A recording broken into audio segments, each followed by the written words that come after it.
everybody. Good afternoon. Two-part series today. Tanya is going to go over Crush It on Camera, and then I'm going to do Expanding Your Business with Commercial Real Estate. I have to admit, this is slightly intimidating having Tanya here. I feel like I'm in front of my teacher or something, so I'm going to work really hard at keeping eye contact and all those things that she's going to go over. I promise you, especially these two pieces put together, has the potential to change your business and your life, especially the expand your business, which some of us have gone over before. So Tanya, I saw her speak up in Oregon at an event. She was amazing. I think I had 4 pages of notes on what she had to present, much of which she's going to go over today. For a commercial guy, that's a lot because this kind of content, the filming, is outside of what we usually do. I took the time to hit 12 people with videos that I sent out because they had not responded to text, email, or voice messages. And by Monday afternoon, all 12 of them had responded. So it was quite the interesting test case. Yeah. So Tanya, she is a beautiful human inside and out. I've been blessed to get to know her and work with her over the last few months. She's been on TV for over 20 years, 5 real estate shows, including Sell This House on A&E, 10 TV shows, I believe. So with that said, Tanya, I will let you take the reins. After we're going to do Q&A afterward, but it's, when Tanya's done, I will blow through my Expand Your Business with Commercial, and then we'll do a joint Q&A for anything that you have. Nice to meet everyone, and thanks for coming to our little workshop. I'm so happy to see all of you here. I've been teaching confidence on camera for quite some time. I have a class running right now for real estate agents. It's something that I love to do. I'm going to share my presentation with you so that I can just introduce myself, and I'll go over some of the shows I've done. Maybe you know me, maybe you don't, from TV.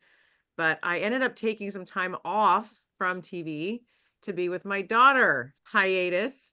And in that time, I created a course called Crush It on Camera for entrepreneurs and real estate agents because I realized we all have to be on video, whether we like it or not. I had a hard time transitioning from television to video with my phone, and I didn't love it at first. It's a whole other world, but it's very similar to what I've been doing. It's so necessary for our brands and for what we're doing. We aren't really the face of our brand, and we need to be now. It makes a huge difference with sales because the whole thing is really about building trust with your clients, right? They want to know who the face is behind the brand. Either you are the face of your brand or you're not. I'm really helping people go through that. Sometimes it can be a very emotional process of finally feeling confident on camera. And I know that, I understand it. And here is some of the shows I've done. I don't know if any of you have seen Sell This House, but Sell This House was the signature show that I was on for 12 years. And then it went off the air for 7 years. And then it came back for 2 years. Smart Home Nation is a show that I executive produced and I hosted. And we finished filming that 2 years ago. Sell This House turned into Sell This House Extreme. And then another show called Move This House. I was also on Dabble. I was in a movie with Corey Feldman. It's called Terror Inside, and I wouldn't suggest anybody to watch it. Not one of my finer moments. Yes, I know the effects don't look real. I do have some stats here, and these are true stats. Over 1 billion hours of video content is consumed every day on YouTube. How many of you guys are even on YouTube? All right, Matt, you're there. I can see some of you. Nikolai, that's how you say your name? Yeah, you're on YouTube. That's great. It's interesting. Even if you just look at that, how many times do you go and let's say you're researching something or whatever? We don't go to Instagram. We don't go to Facebook. We go to YouTube. We are all on YouTube more than any of the social media platforms. And it's amazing how so many of us don't post enough on YouTube. I'm guilty of that as well. But 72% of people prefer to consume video content. That's over any other kind of media. Look at your own habits, right? When you're on your phone, do you like looking at websites that have lots of writing, or do you like looking at websites that have video and photos? If you look at your own habits and what you're attracted to, that's what we all are attracted to. And 85% of people engage with social videos with the sound off. The reason why I have that one there is because little things like captions, okay? Whenever you're posting, always add captions, put them on the screen where they're not covering your face. But it's really important to add captions because many people watch videos without the sound on. These are a few stats that I dig into when I'm teaching. And this is some of the topics that I do in the course that I'm teaching. Authenticity and confidence. We really dig into what I call the zone of authenticity. I know, Paul, we did that exercise with you and people at Build 24. Lots of social media tips. I just taught a class today with my friend Christopher Mackin. He is going viral right now. He talks to Meta all the time, and he was able to answer anybody's questions. And it's so valuable, the stuff that you learn from somebody who's actually going viral right now. It's so interesting what we don't know when we're not going viral. Interactive group activities. And I have this thing called the 30-day challenge that I created in the private Facebook group too, where you post a video every day. I give you a challenge. It's a lot of fun. Personal coaching, video editing, basics, all that stuff. So one of the things that I talk about a lot when it comes to on-camera confidence is the trust triangle, okay? There are three things. It took me a while to come up with all of the stuff that I teach because I took everything that I've done on TV for over 20 years and I put it into what I'm teaching people now. I authentically believe in the stuff that I teach. What are the main things that people need to really create that trust with your client on the other end? These were the three that I came up with: authenticity, connection, and confidence. If you're missing one of those in your videos, you're not going to gain the trust of the person on the other side. You see that? If you're not authentic, but you have connection and confidence, there's something missing. You're not always going to gain that trust if you're missing confidence and connection. With authenticity, I do this exercise where we dig deep into what is authentic to me. I have you think about the things that you're really good at, the things that you love, the things you're passionate about. And I see we do this thing where we overlap and then we have a lot of discussion and then we discuss like how to bring that into your branding. Something that you love and you're good at. So let's say that you love baking, cooking, or riding dirt bikes or whatever that is. Right now, to gain those followers, to gain the trust of your client to people on the other end is really about being authentically who you are. It's not necessarily about always posting about real estate. We dig into authenticity and then connection. Connecting with someone has a lot to do with body language. Think about when you're connecting with the audience. Are you moving closer to the screen? Are you moving back? Are you using big movements? Are you using small movements? All of these things make a huge difference. And I'll give you a little tip. When you're on camera, whether it's you're on a talk show set, you're on a podcast, you're using your phone, your expression, the amount of energy you exude is suppressed by 40%. So when you feel like you're acting a little bit over the top or too animated, we always look for that sweet spot. It's pushing that tiny bit, feeling a bit uncomfortable when you're fighting and growing into that sweet spot where you express yourself best on video. And it does take practice, but you can test it out on your phone. You can put your phone on a tripod and then give some kind of a practice creating a video and then practice where you're feeling a little bit uncomfortable and slightly animated using your arms and gestures and find that sweet spot. When you think you're so expressive and then you watch yourself back on the video, you're like, I look so boring. We talk a lot about connection. Connection has to do with eye contact as well. And sometimes that can be really hard when you're on a Zoom call and I'm looking at you. My camera's up here and I'm looking at all of you down here. When you're recording your videos, having eye contact is very important. These are just little tips that I'm going over today. And then confidence. It's learning your material, knowing what you're talking about. And when you're talking within your zone of authenticity, which I encourage you to do on your social media, talk about something you're passionate about, automatically the confidence comes in. I dig into this a lot with my students, and I always talk to them about what is holding you back to begin with. When we're little kids and we're born and we're 1 year old and we're trying to learn to walk and then we fall down and we get back up again. We don't care that we fall down. We just get back up again. We don't care. We're just these little beings that are like, I don't care if I trip over here and get ice cream all over my face. I don't care what people think. I don't care what people say. But we're born naturally to express ourselves. And then something happens in life. I know when it happened for me.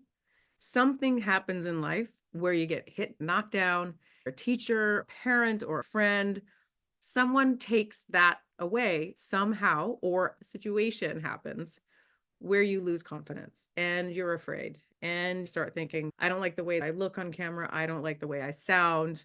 What I've discovered is that the number one thing that holds people back from being on camera and really being the face of their brand and building the brand that they've always wanted to is the fear of judgment.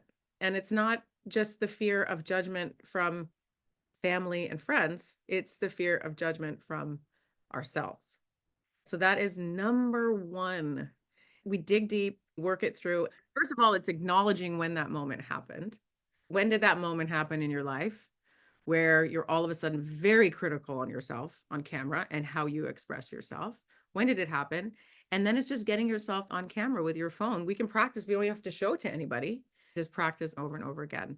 And confidence comes with practice. So the 3 levels of expression is something else I talk about.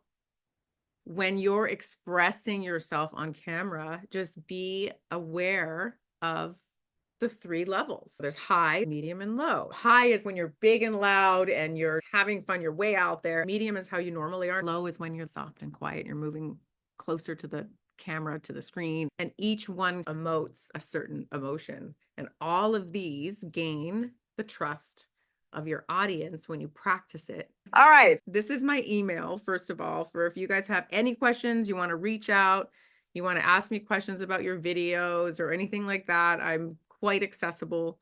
But yeah, it's tanyamemme@gmail.com. And I'm going to stop sharing the screen here. But I tell you a little story. When I was 15 years old, I ended up being on camera. I don't know how, but I did. I was auditioning for the Miss Teen Niagara pageant. And so back in the day, I knew that I wanted to be on Broadway. But back in the day, I was like, how am I going to get noticed when it was very hard to get noticed? The only thing that you could do to get out in the public eye was to either do some public speaking. It wasn't even that, but I was only 15, or get into pageants. And so I'm like, okay, I'm not really a pageant girl, but I'll try. So I'm 15 years old and I'm on the stage. And what every pageant person is dreading is, what question are the judges going to ask me? And I'm standing there, my palms are sweating, and I'm just like, oh, it's just awful. I'm shaking and I'm not ready for this. I didn't practice enough. I don't know. What are they going to ask me? And they asked me the worst question. They asked me, a 15-year-old kid, what is euthanasia? Oh, yeah. I didn't know what that was. I had no idea what that was. So I'm like, okay, do I fake it? Do I run? What do you do? There's hundreds of people in the audience. Thank God we didn't have these, right? Because if people would have been recording my answer, I think it would have changed the trajectory of my entire life, my entire career. I didn't know what to say. So I just said, I think it's young people in an Asian country. That's literally what I said. I said that in front of hundreds of people. You guys. Yes, I heard the giggling. I heard the laughing. I'm even turning red right now while I'm telling you this, or I'm reliving the whole things. You would think that was implanted into my brain, that was planted into my psyche, where I would never get on stage again. And it was tough. My father said to me, he says, you know what? Yes, it was a rough night, but if you fall off the horse, you got to get back on and you got to keep riding. So it took me a while to get over it. And then about a year later, I was asked to compete for the Miss Niagara pageant. And I was like, oh my God. It took me like 3 months to decide, because I didn't want anything to do with being on stage talking, nothing. It really was difficult for me. Meanwhile, my brother is valedictorian. He's like on the debating team and he's thriving when it comes to expressing himself in front of other people. And so I said, okay, I'll try. So I did, and I entered the Miss Niagara pageant, and this was like Niagara Falls, a little town, Niagara Falls. And I thought, how am I going to make sure that never happens again? So I studied and read newspapers. I practiced every single day. I did everything I could to learn everything I possibly could. And I ended up winning that pageant, and I went on to win Miss Canada. I'm seriously not a pageant girl. It just goes to show you that confidence comes with practice. And if you're afraid to be in your videos, I get it. It does come with practice and learning from people who have been doing it for a long time. You've been doing what you've been doing for a long time, and we can all learn from you too. But anyways, if you want to learn from me, please email me. I would love to communicate with you if you want to talk further on this. I have a class right now that I have about almost 20 students in it. I don't have too many students in it. I won't go past 25 or 30, but we're in week 2. It's not an expensive class. If you guys want to join the last 2 classes, you can. And it's not just the classes. There's a Facebook page. There's a challenge I'm doing. It's all kinds of stuff. I had somebody join today too. And then I can send you the replays of the first 2 weeks. And it's just a fun class to help you get past and the fear of being on camera, and we all have fun, and the community is pretty amazing. So because the 2 first weeks were missed, big discount there. It's more than half off. If you feel like that or not, I'm doing another one in February, but it's going to be a much bigger class. That's my presentation. Yeah. I hope you guys got something out of that. Leave you with some tips for when you're recording your videos. Matt, you had a question? Yeah, I sure do. One thing that I know I could use some help on is being a little bit more charismatic. That's Right. something I struggle with. Do you have any tips for me? So when it comes to charisma, I teach charisma just like I would teach the 3 levels of expression, right? So first of all, when you're practicing how am I charismatic or how can I learn charisma, talk about something that you're passionate about. Talk about something you're passionate about. Take notice of your expression levels. Are you using a lot of expression? Are you using medium? Are you using your arms? There's certain ways in which you can express. And a lot of times when people are filming videos, they're filming it so close. So you see how your camera is right now? It's a little bit hard for you to come across charismatic when you're just really showing this much of you, right? A lot of it is about camera angles too, and how you have your camera set up. It should be a little bit further back so you can actually see a little bit of your arms and express freely.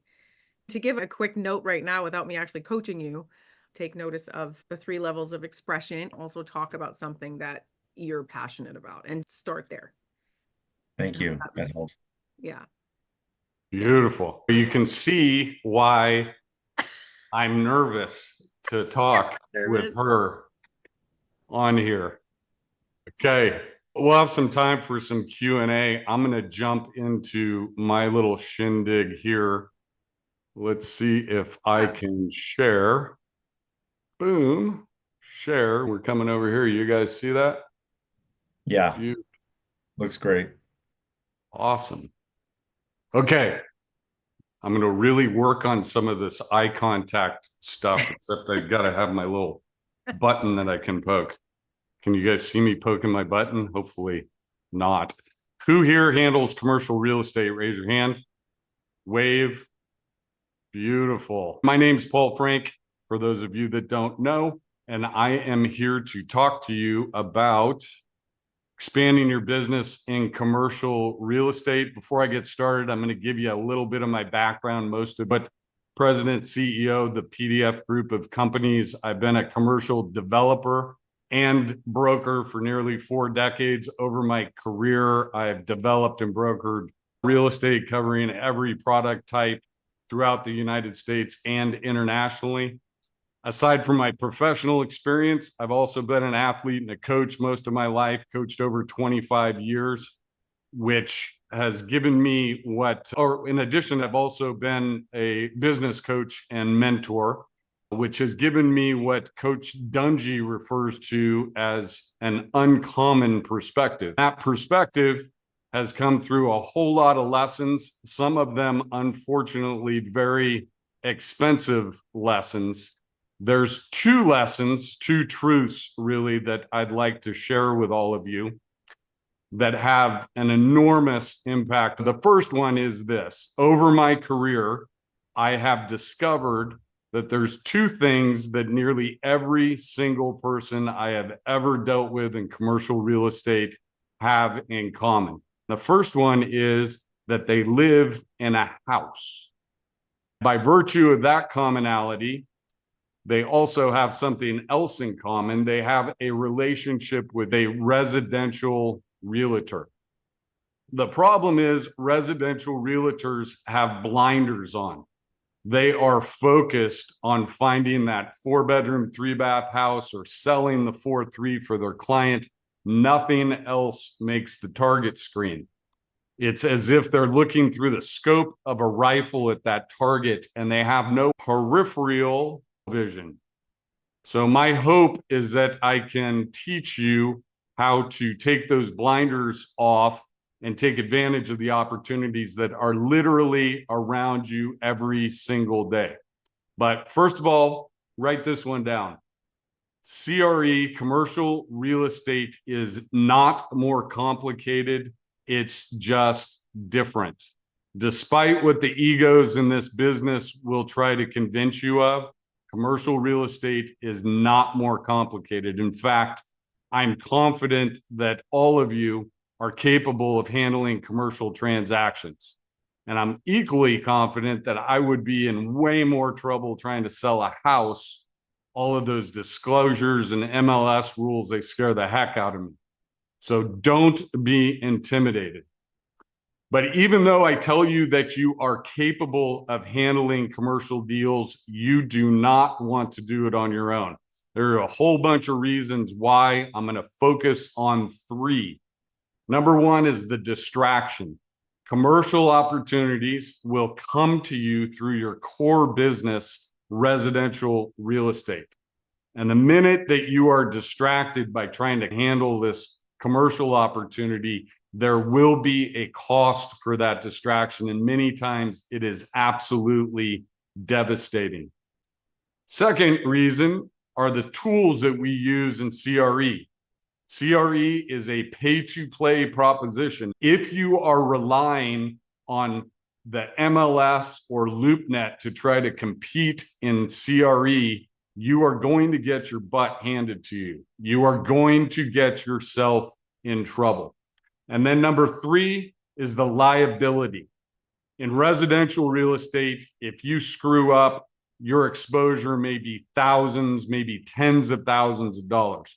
In commercial real estate, the exposure is completely different. The law, both statute and common, assume everybody involved in commercial real estate is an expert or has access to experts. We don't have the disclosures that you do that protect both the client and you. I'll give you an example. Years ago, I was asked to consult in a case in Los Angeles where a longtime, super successful Beverly Hills agent decided to represent one of his best clients in leasing a retail furniture location, seemingly an easy deal. This agent, although in the game for 30 years, did not know the difference between a triple net modified gross full service lease. This lease ended up getting negotiated and signed. It was what we call proprietary, meaning it wasn't a form lease. It was drafted by a law firm. It was 65 pages long with the exhibits. But as the client took possession of the property, he found out that in addition to base rent, he owed $17,000 a month for 10 years for triple net reimbursements, property tax, insurance, common area, and maintenance. That's $17,250 a month for 120 months, over a $2 million exposure point. And he didn't understand, he was also responsible for the maintenance, repair, and replacement of the roof and the HVAC. So what I can tell you are those types of mistakes are career-ending and life-changing, especially as in his case, if your ICA and your E&O insurance don't allow you or cover you to handle those types of transactions. Before I tell you what you do want to do, consider my why. I'm here to help you. What I'm going to show you here absolutely works. We see it work on a daily basis. So what to do? 6-step process to expanding your business in commercial real estate. This may seem simple, but it absolutely works. Number 1, you are going to get a basic understanding of commercial real estate. This does not mean going and spending a bunch of money to get a bunch of initials after your name and some kind of certifications in the commercial world. I have a 6-part class series. If you hit me up, we can connect you to it. It's about 6-9 minutes a module. I would argue if you have an understanding of those topics, you will actually be ahead of a lot of people that make a living in commercial real estate. Number 2, you're going to take the blinders off. You're going to start looking at your clients differently, past, present, future. You're going to figure out what they do for a living, where they do it, how long they've done it, title search, see what properties they own. If you have a VA or an assistant, they can mine your CRM and find those opportunities because they are in there. Number 3, you're going to find a referral partner or build a referral team. And I say team because if you go to the global CBRE, Cushman, Colliers, you will need a football roster of referral partners because those brokerages isolate their agents into property type, deal structure, and geography.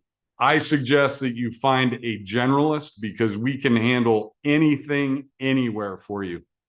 Important in that referral partner relationship is that they use what I refer to as team speak. We, not me. As I tell everybody that we work with, anything that I've done, we've done. Anything I do, we do. So allowing you to leverage their resume, their experience into that team narrative is important. Number 4, you're going to build your scripts. These are the non-threatening, non-obsequious, as I'll show you, open the door to these opportunities. Number 5, you are going to collaborate with your referral partner on an ongoing and proactive basis. As opportunities present themselves, you and your partner will figure out the best way to approach those opportunities.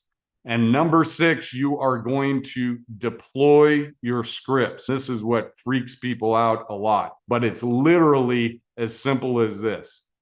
If your VA figures out that one of your best clients, let's say Rob and Kim, have a whole bunch of multifamily and commercial properties, you had no idea. The next time you see them, you may say something like this. Hey, I was thinking about you guys the other day. My team and I were going over a bunch of our commercial and multifamily transactions. I would love the opportunity for my team and I to help you with yours. You just blew the blinders off Rob and Kim because they never thought of you as a viable option for their commercial transactions. So there you have it, 6-step process, super simple, seems silly, absolutely works, and we see it work on a daily basis.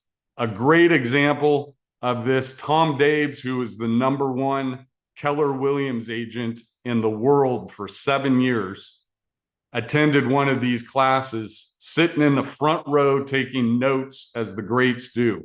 Literally 2 days later, the first time in his career, he goes to a listing appointment and he asks, after they sign the listing, do you guys have any commercial assets that you need help with?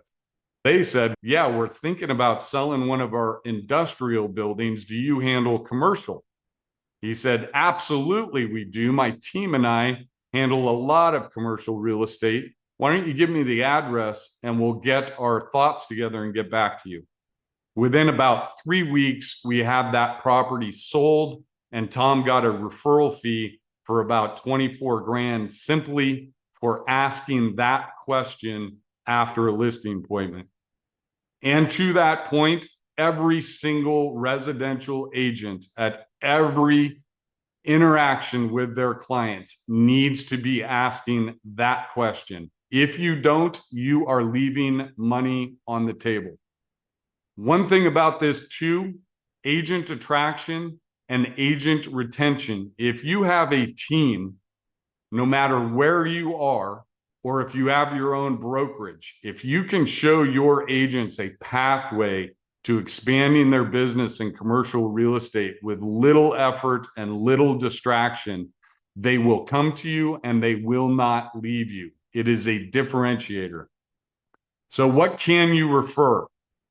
Summarize it with anything, anywhere. Lease or sale, owner, user, or investor, office, retail, industrial, land, multifamily, gas stations, hotels, wineries, storage facilities, business opportunities. This is one that a lot of people miss. A business opportunity is the business within the real estate. If somebody's selling a restaurant, a dental practice, a meat company, a plumbing company, you can refer those opportunities as well as commercial property management opportunities. Somebody owns an office building, a retail project, you can refer those opportunities as well. So one more time, how many of you handle commercial real estate? Everybody ought to be raising their hand. Hannah, I don't see your hand, but I assume it is up. Chemo, very good. I am easy to find, happy to help. If you scan that little QR code, I have a Wednesday call for Expand Your Business in Commercial Real Estate, and we have that 6-class series. You're welcome to it. All you need to do is connect with us. If you take nothing else away from this, every interaction with every client, you need to be asking if they have commercial needs, because you are leaving money on the table. With that said, we will open did somebody have a question? Matt, what do you got? The 6-class series, is there a charge to that? No charge to our 6-class series. Wow, it's free. That's amazing. As many know, finding information on commercial real estate is difficult and sometimes complex because everybody wants to sell you initials next to your name. And as I said, if you're selling houses, those initials are not going to help you. Having a base understanding of those topics is what's going to secure those opportunities. So Nikolai, you should be through my 6-class series by now. Any other questions? Very nice, Nick. Am I supposed to call you Nick now? What else we got? You're back from Europe. Hey, yeah, Paul, thank you. It was a epic trip. Just again, closed on a really nice deal before we left. Got to splurge a little bit and really enjoy ourselves out there. But definitely recommend, if you guys haven't been to Paris, go check that out. And London was pretty fun too. Thank you, Tanya, for putting this on with Paul. And I really appreciate you guys. Again, I'm going to be doing a lot more and working with Paul directly. I'm excited, as we've talked about some of the things I've been doing. And again, it's funny, a lot of the things that you spoke on, Tanya, really edifies. And I sent this link to a couple of my other agents, and I didn't see them come on, but I am going to make them watch the recap of this. But there's nothing really too specific other than we have to put ourselves out there. There's things I took away was YouTube is huge. I really do need to be putting more of a presence into my YouTube. But again, it's market share, right? We have to attack all the platforms. I'm really strong in Facebook, in Instagram, and LinkedIn, but I'm not strong in TikTok or YouTube, which are big platforms that a lot of people do generate opportunities through. But then the second thing to that, again, is just creating that engagement and making people be drawn into an experience with you. And that's the biggest thing, is if they're feeling there's an experience. My 3 factors, and what you were saying, is trust, transparency, and communication. And that's really where I've always succeeded. We all have our own ways that we attack our businesses. But again, that's where all these little breadcrumbs to create an ultimate succeeding team and organization, I think, just is optimal. So thank you guys for this. And Paul, thank you for the information on that as well. I agree. I think we make this too convoluted and complicating as far as the commercial atmosphere, but when you could rely on huge people like yourself and the PDF brand, that's one of the big things, as what's brought me in to really want to work with you. Is I've been that lone wolf out there in places where the CBRE and the Wakefields, that name brings some validity. And I really do think that when you have a solid, foundation, it's going to catapult into the future. So thank you. Absolutely. And to that point, this stuff that Tanya's talking about, nobody in commercial does it. And it doesn't mean it's right. It's low-hanging fruit. You learn how to do this stuff, get over yourself, which is something I'm working on doing. As Brent Gove said, which really hit home, ego is the reason that people don't want to put themselves out there, because you think people are going to judge you, which, as he pointed out and really hurt, is that it is a form of narcissism to care that much about what people think. And that's a whole nother level of problem. But just get over yourself and do what others are not doing, and use video, because it is powerful, as we are seeing.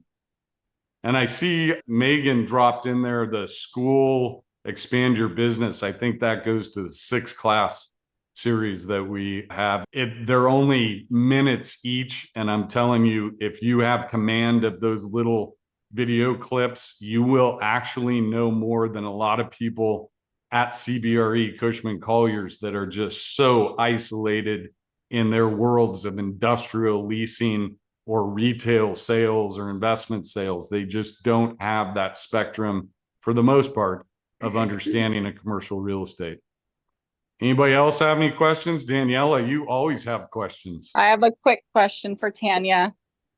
What is your recommendation for getting really crisp, clean videos? Is it the lighting? Is it the phone or the camera you're using? Videos for content like social media?